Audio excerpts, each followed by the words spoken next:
What's up, everybody? My name's Big Cam and welcome back to another A Night of the Seven Kingdoms Comically Boston breakdown episode. And today we are talking about A Night of the Seven Kingdoms episode 2 titled Hard Salt Beef. In one of two references in this episode, that hard salt beef, but we'll get into it. And I've really been loving this series so far. Sorry this video is coming up a little bit later on Tuesday because here in Boston I got covered in a metric shit ton of snow. Literally they can't even count it in inches anymore. It's just a shit ton of snow that keeps falling out of the sky. And it's like, I looked up last night at the sky. I was like, I didn't know you had this much snow in you. You know, like, I was shook of how much snow, probably the most snow I've ever seen in my life. Luckily, it was fluffy, but we shoveled probably 6 to 8 times between Sunday and this morning. And yeah, my lower back was a little bit beat yesterday and I was exhausted, so I didn't get around to recording this. But Tuesday morning, here we are recording it. So, coming off of last episode, Duncan and Egg are at Ashford Meadow for a tournament, and Dunk has to prove his knighthood by finding someone who knew Sir Arland of Pennytree. Dunk made friends with Sir Lionel Baratheon last episode, aka the Laughing Knight, and they got hammered together in a very funny sequence, and I hope Sir Lionel Baratheon is a figure throughout this series that we keep coming back to and him making us laugh, and Daniel Ings is hilarious as the Laughing Knight. But after his long nights of drinking with the Laughing Knight, Dunk went back to his camp to find Egg, the little young boy from the inn that he saw earlier in the episode, had followed him to Ashford Meadow to be his squire, and Dunk allows him to be his squire as long as he listens and doesn't act up or he'll get to clout in the ear. And they fall asleep under a tree seeing a falling star, and that brings luck to any of those who see it. So will the luck be theirs alone? And as we head out of last episode, the questions I had was, who is Egg? And will we find out more about him this episode? Maybe, but not, any confirmations on who he is yet, but we can speculate. And then, was Dunk really made a knight by Sir Arland? Or was he, just wanting to be a knight? And we open this episode on Sir Arland in Dunk's voice, saying, "You might not remember him, but he was a true knight, different from other men." And as he says this, we see the long arm of the law of fucking Sir Arland, and boy oh boy, was Sir Arland a knight that could destroy some guts without a sword. If this is what I saw going around Twitter yesterday, that shit had me dying. Oh my goodness, why did they make his piece so large? And well, the director Ira Parker said that was pretty much because they spent the rest of episode 2 taking a big old shit on Sir Arland, so if they had to give him one thing, let's give him a giant piece. But so Dunk's like, he was different from other men. Yeah, he had a fucking tree trunk in between his legs. And as he's saying this, we see a drunk Sir Arland walking out with his massive dong to take a piss before going back to his whore. And Dunk carries on about Sir Arland, saying he had a peaceable nature, and he kind of like, as he said peaceable, as he had a peaceful nature, it's like, yeah, the peace, the peace on Sir Arland. I was like, oh wow, that was perfectly timed up with that wording. But Dunk says he was quiet and humble, a veteran of 100 wars, but an enemy to none. He never complained, even when he was dying. He just got on with it, so this man, we see he had like a cut on his arm, and it seems Sir Arland got that, cut on his wrist, and it's getting like infected, and it seems this is what killed him, and we see in flashbacks, slowly start, eating away at him. And, as poor as he was a pretty big drunk. But, even being a hedge knight, he would still give a coin to somebody poorer than him to help them out, because that's kind of knight he was, He wasn't a, scholar that the whole world of Westeros will know, but Dunk knew him, and his legacy will live on through Dunk. And as we see the flashback of Sir Arland giving a poorer man a coin, he says, Sir Arlen meant to be a benefit to those around him. It did not make him rich. He held no lands, sired no children. How did he have no kids with that hog? Doesn't make any sense. But we see more flashbacks of Sir Arlen, drunk as a skunk, singing on the back of his horse, his white horse, Sweetfoot, which... Oh, man, if you know, you know. But he's like singing and he's like, hi ho, we're going to get the girl in Ashfordland, hi ho, come on, Dunk, you know, like, and he's singing. Dunk's just kind of like shaking his head like, God, this drunk old bastard. And then we see a little shot of them huddled together under a tree in the middle of a pouring rainstorm. And it's just a quick shot, but it meant like a lot to me in this episode because it shows, like, you know, Sir Arlen might not have been a great knight, but he was all that Dunk had. And Dunk, you know, as miserable as this moment was, he remembers fondly sitting in this rainstorm under this tree, cutting off a piece of hard salt beef for Sir Arlen and handing it to him. And then they both, like, as they're chewing on this hard salt beef in the middle of a rainstorm, you know, they're, like, probably so hungry, but also, you know, they just both burst out into laughter because of how miserable this is, but yet it's still kind of a fond memory with laughter between him and Sir Arlen. But Dunk says Sir Arlen wanted for nothing but the open air and a fire to warm his feet. His skills as a warrior were unsung, as we see him and Sir Arlen fighting each other and him knocking over Sir Arlen. And he says Sir Arlen had a chin cut of granite, though, you know, and so as tough as bad a fighter as he was still tough as nails, you know. And talk about chin like granite. I don't know if anybody saw the UFC 324 over the weekend between Paddy the Baddy Pimblett and fucking Justin Gaethje. Those two went to war, and talk about chins cut from granite. God damn. But he says he was a dogged fighter and he just kept on coming. So that's the type of man that Sir Arlen was, and it seems like that's going to be the type of fighter that Dunk is as well. Maybe not the best fighter, but he just keeps coming. And it seems like Dunk has gone to at least 3 more houses. House Florient, House Hayford, and House Tyrell. All that Sir Arlen fought for in the past, but they don't remember him, or they just aren't listening to Dunk, and they're like, whatever, your problems are your own, figure it out. And Egg, as they're walking away with their third, you know, turning down of, like, remembering his knight, his sir, Egg's like, was he a shit knight? And Dunk's like, no, he wasn't a shit knight. And he's like, well, he must have been if nobody remembers him. And Egg's like, this is undignified, sir. And he's like, well, you can fucking leave and go home if you don't want to fucking walk with me. And he's like, we keep watching your sir die over and over again. It's undignified, sir. And like the way he said it, it was like, yeah, I guess so. He died once, and now every time Dunk's like, do you remember him? And they're like, no. It's like he's dying over and over again. Like, oh, such a poor way for Dunk to be grieving his sir's loss like 48 hours after he died. Like, oof.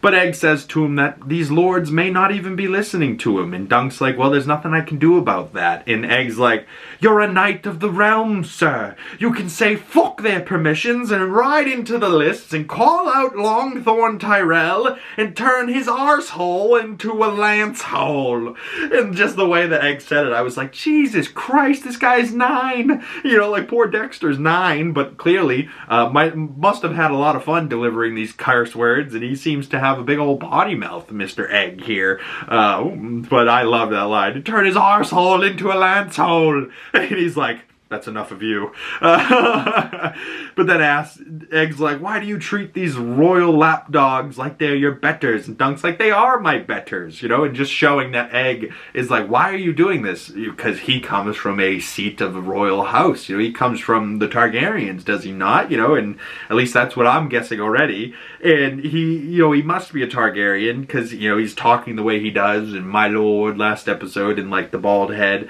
Like, he is clearly much more of a higher royal seat than Dunk, who has been in the hedges his whole life. He's like, everybody is above me. He goes, everybody's my better. If they have a home or a tent, they're better than me.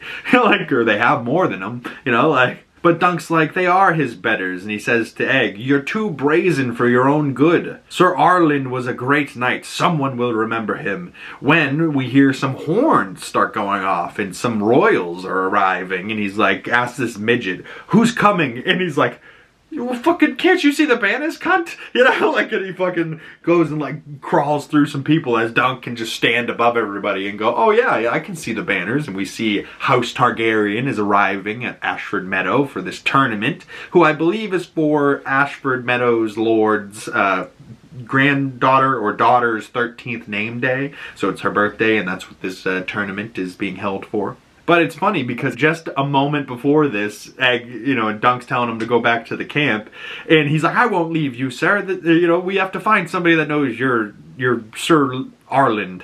And as soon as he sees the Targaryen banners, he's like, oh, I'm spooked. I should go back to the camp to see if there's any robbers, right? And he's like, yeah, go. And he goes, you better be there when I get back. It says if he robs him, he will hunt him down with dogs. And he's like, you don't have dogs. I'll get some. Where? Woof. You know, like, and he, like, scares Egg for a moment. Like, oh, God, that was the line in the trailer for this series that made me go, oh, I'm going to really like them, too, in this series. And I was right, because the Duncan and Egg, I am so here for it. Nothing better happen to them. And if they ever get split up, I will be devastated. Duncan goes to see, you know, who is arriving and sees Baelor Targaryen, also known as Baelor Breakspear, and he is the firstborn son of the king of the realm, King Daeron Targaryen the Good, and Prince of Dragonstone, Hand of the King, and he is heir to the Iron Throne. And his brother Maekar is also there. And is this Maekar the Cruel that we're seeing, or is this just a Maekar named after Maekar the Cruel? Or is this Maekar the Cruel? I've heard about a Maekar the Cruel. I just wasn't sure if this is the same guy. Anybody that knows the world, am I onto something? Am I wrong? Comment below. Who is this Maekar? Is this the right guy or is this a different guy? But Dunk looks on as the lords are arriving, and as they go inside, he gets mistaken for a stable boy from a Targaryen prince that's a real prick. But Dunk ends up tending to his horse anyways because it got too excited and reared up as he just walks away, not even fucking looking at it, you know what I mean? And Dunk calms down the horse, and he's a good old horse boy, ain't he? He would fit right in with the Lord of the Rings. Dunk and those horses, man. He talks to horses more than he talks to humans. But as Dunk's like taking care of the horse, two Kingsguard come over to him, Sir Roland Craighall and Sir Donald of Duskendale come to talk to Dunk, and Craighall is astonished by Dunk's size, and he's like, do you ride your horse into battle, or does it ride you? And then he asks, is there a good place to take a shit around here? And Dunk's like, no, not really. And the guy's just kind of like, oh shit. You know, like, I'm gonna have to go dirty my arsehole in a field. But so the other guy walks away to go find a place to shit, and Donald of Duskendale says that he was a crabber of Duskendale and not a Darkhold of Duskendale, or whoever like the lords are of Duskendale. He's like, no, I was a crabber of Duskendale. And Dunk's like, excuse me, sir, how did a son of a crabber become a knight in the Kingsguard? You know, like his ultimate goal, to know that somebody of low-born birth can become a Kingsguard and become a knight of the Kingsguard, and that's all he really wants. He's like, I'm a hedge knight, but I feel like I could be a great knight, you know, and one day he will be. But he asked the question, how did a son of a crabber become a knight of the Kingsguard? And Donald says, the same way we became crabbers, and walks away. And Dunk doesn't quite understand, and neither do I, because we find out later that his father owns half of the crabbing fleet in Westeros. So how did he become a knight of the Kingsguard? The same way they became crabbers? So you become all of the crabbers and then you become a knight? I don't know. It didn't make a lot of sense to me even after the fact. And Dunk's not that smart, so it doesn't make a lot of sense to him now. So I don't understand, but maybe you do. Comment below. Help me understand that. So then, as the conversation with the Kingsguard ends, Dunk sees a little maid woman walking in a side door, and she leaves it open. So he follows her through it and follows where it leads, and it leads him to a room with Baelor Targaryen and the Lords of Ashford, and Maekar is there as well, and he is pissed because his sons are missing. And Dunk overhears this conversation, and we also hear for a quick moment that, like, oh, Daeron, I believe, is one of the sons, he says. He's like, Daeron has done this before, and Aegon, whatever. So I believe Daeron and Aegon are the two sons that are missing, and they are Maekar's sons. So could this be our boy Egg, and maybe that drunk guy back at the inn there? Possibly. I mean, I was kind of shocked that they kind of laid it out like this in episode 2. I was like, oh, really? all right, well, you're making it kind of obvious now. But as Dunk is overhearing them talking about the missing boys, a young girl who I thought maybe was a Targaryen dreamer for a second, but no, she just seems to be a weird girl, and I believe she is the Ashford Lord's daughter, Gwyn, who is its 13th name day, who this tournament is for, and she looks at Dunk, and she's like, "The prince's sons are missing. Wars have been started for less." And whispers into Dunk's ear, "You're big and stupid," and then kind of like gets in his face before running off, and Dunk's like, "What the fuck?" But then Dunk goes back to eavesdropping, and he's spotted by Maekar, and he thinks that he is spying on them. Dunk goes in and says, "I'm sorry, my lords, I'm trying to find somebody that knows Sir Arlen, but they all say they don't, but I know he fought for them." And then he goes, "Sir Baelor, or Lord Baelor, do you remember him, sir?" In like the grace, you know, the hand of the king, the guy that's about to be the king, you know, heir to the Iron Throne. And out of all people at this tournament, Baelor remembers Sir Arlen, and he goes, "Sir Arlen of Pennytree, he never won any tournaments, if I remember, but he never shamed himself either." And Dunk's like, "Yes, that's the one! Never won shit, not a shameful man either, yes!" He's so happy that somebody remembered him, and it just so happened to be this lord. But man, what a last-ditch effort for Dunk to be like, "Well, I guess I'll spy on these lords to become a knight, you know, and see if I can get into the list this way, because everyone else at the tournament isn't, you know, even listening to me." And then Lord Baelor goes on and says, "Sir Arlen unhorsed the Grey Lion, did he not?" And Dunk's like, "Oh yeah, I've heard that story many a times." And he goes, "Okay, well, if you've heard the story many a times, then you should remember the name of the Grey Lion." And Dunk's like, "Yes, yes." And he has to think about it for a moment, but then he says, "Sir Daemon Lannister. He's Lord of Casterly Rock now," which is a big home of the Lannisters, right? Probably a descendant of Tywin Lannister in the future. And Lord Baelor's like, "Oh, this is correct, and he will be on the list tomorrow." So this Grey Lion, who Sir Arlen unhorsed at one point, is going to be in the list and fighting in this tournament tomorrow. And the Lord Targaryen says he and Sir Arlen jousted at a Lord Baratheon's tournament for a grandchild's birthday, and they broke 4 lances before he knocked Sir Arlen off his horse. And Dunk goes, "It was 7, sir." And he's like, you know, everyone else is like, "Okay, you're just gonna jump in and say it was 7 lances, not 4. Like, it makes that big a difference anyways. But the Lord Baelor insists that it was just 4 and that stories grow in the time. Don't think less of your Lord Knight, sir. And Dunk, like, takes a knee. He's like, "I'm so sorry, I didn't mean anything by it. I didn't mean any disrespect. Sir Arlen always said I was thick as a fucking castle wall and as dumb as an ox." Oh, God. As he said this, he was like, "I'm thick as a castle wall." I was like, so's Megan Thee Stallion. It can be an insult, "You're thick in the head," or it can be a compliment, "You're thick in that ass."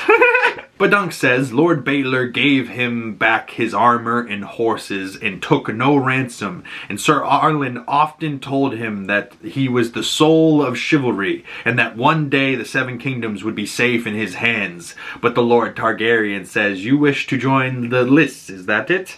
The decision is the Game Master's, but I see no reason why he shouldn't let you in." And he kind of looks at the Game Master, and the Game Master's like, "Yes, my lord." And so through Lord Baelor here, Dunk is officially in the games with this bold move of spying on the lords and meeting them and groveling and being like, "Please." And it works, you know, sometimes you just gotta ask nicely.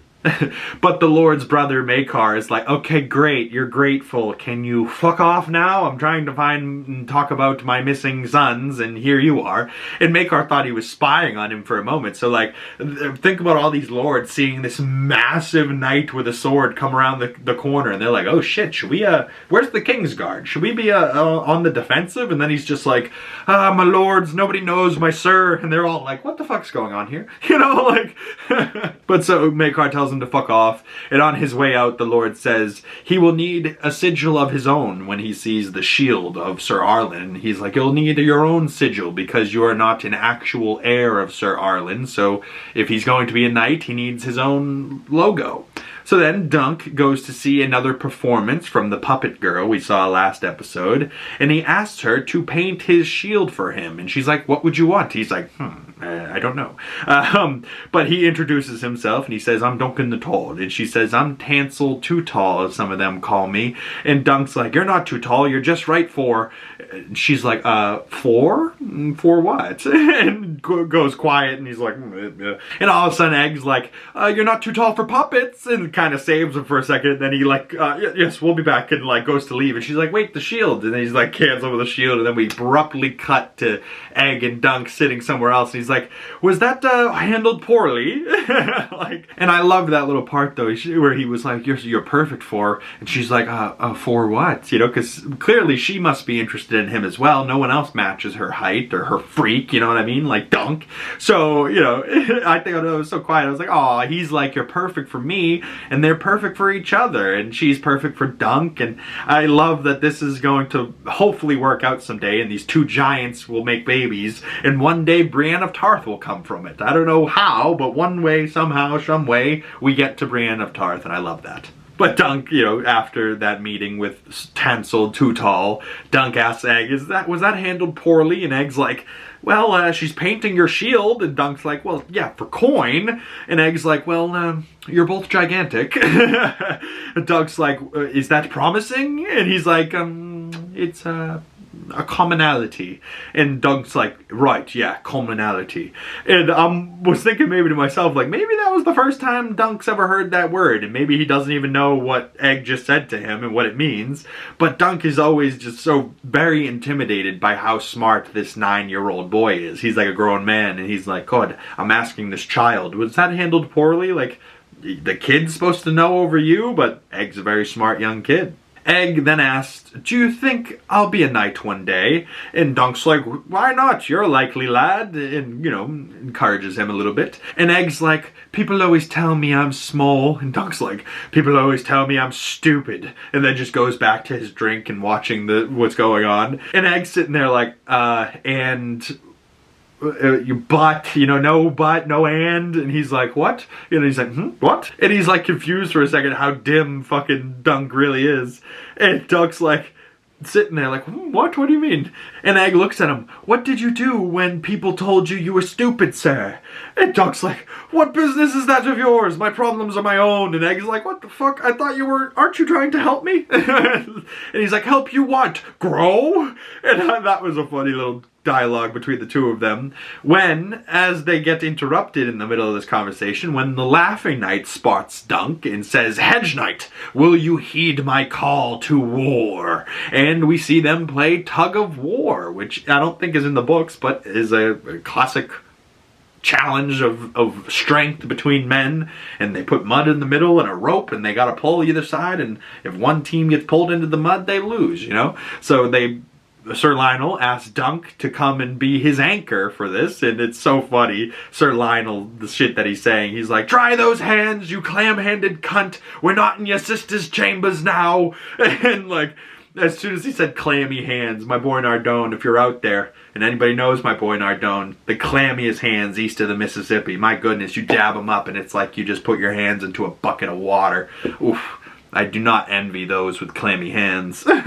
And Sir Lionel's like, if we lose, I'll drown your firstborns. Now pull, you cunt-shaped dandelions. And he leaves in the middle of the tug of war to go get a drink. And he's like, I'm thirsty, cunt. Leave me alone. And he takes a drink and then slaps Dunk on the ass when he's coming back. And he's like, looking good. And then with Dunk as their anchor, they're able to hold their own. And Dunk alone, even without Sir Lionel, starts to heave-ho the whole team. And then Sir Lionel jumps back in and they end up winning. And they're all like cheering and celebrating, and Dunk, you know, is celebrating with Egg, and he throws him up in the air, and it was like just a cute shot, and I was like, oh, that was nice. But then later that evening, Dunk sees an armorer named Steely Pete, because Pete works with steel, so he's Steely Pete. And he feels bad for Dunk, so he says, I'm feeling generous, 800 stag, or 800 coins for some armor. And then he goes, you know what, 600, and he will repurpose some of his old armor from Sir Arland. And he's like, I only have 2 stag, so he needs to make up 598 stag to be able to afford his armor for this tournament. tournament.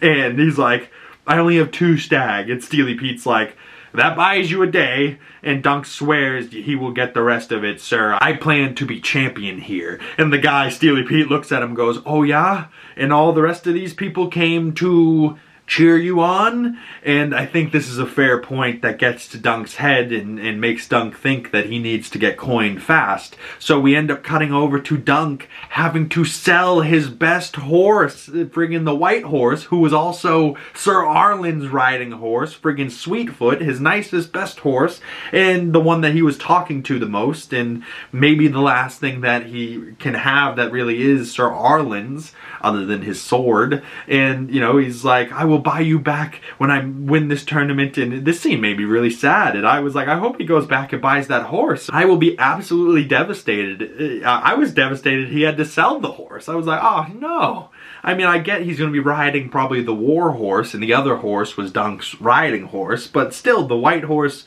you know, maybe it was the most beautiful horse, so it would go for the most amount of coin, but he's like, I will buy you back, I swear. And then the guy goes to take the horse away, and he gives him a coin from the stuff that he just made selling the horse, and he's like, give him some fresh oats tonight. And an apple, you know, like he cares about that horse so much. And this was one of the saddest scenes in the show. I was like, oh, not the horse, no. But Dunk then goes and gets a pint for him and Egg, and Egg's like, there's a bug in it, you know, and this is definitely something that Dunk does not care about, but a royal maybe would. And Dunk says to Egg, I guess there's no turning back now, and you know, if I could win this tournament, even for just an hour, then maybe I could become a knight for a house like House Targaryen. And Egg looks up at him like, oh, you think the Dragon House hires many hedge knights, do you? And Dunk's like, enough of that, I'll have you know that Sir Donald is a son of a crabber. And Egg tells Dunk that Sir Donald is actually son of the father who owns half of the crabbing fleet in Westeros. And Dunk's like, what? How would you know that? And Egg's like, I like fishing. You know, like, I'm not a lord who's probably seen Sir Donald and his father many of times. Probably knows how Sir Donald got the job, you know, like. But then as they're talking, a big horn sounds and everyone in the town rushes to the jousting pit. And this is like the prelims almost. This is like night 1 of the jousting tournament. So Dunk and Egg are running along to the jousting pit, and Egg's too small, so Dunk's got to carry him on his shoulders. And we get to the jousting pit, and we see a bunch of knights, and one of the knights, who I believe is a Tully, bites off the head of a fish and throws it. And then we see Baelor's son is one of the knights, and Dunk's betting on him to be the favorite, because, you know, why would somebody want to unhorse a son of the heir to the throne? But then in this jousting scene, we see 10 knights, 5v5, going at it all at once. And George R.R. Martin promised that they were going to put some of the most realistic, gorgeous jousting scenes on film. And, you know, I saw The Knight's Tale over the weekend as well. And The Knight's Tale was from 2001, so we're talking over 20 years ago. And it was some awesome jousting scenes. This doesn't hold a cake to Knight's Tale, right? Because The Knight's Tale is just like 1v1.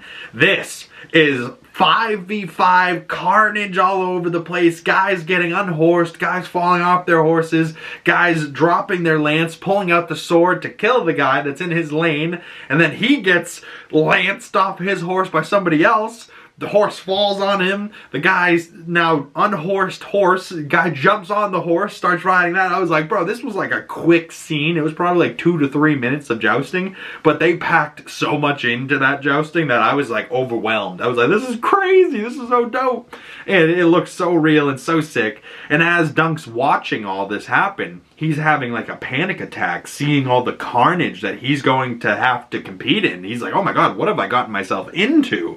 And you see Egg up on Dunk's shoulders, and he kind of looks at his hands. And I was like, huh, that doesn't make any sense.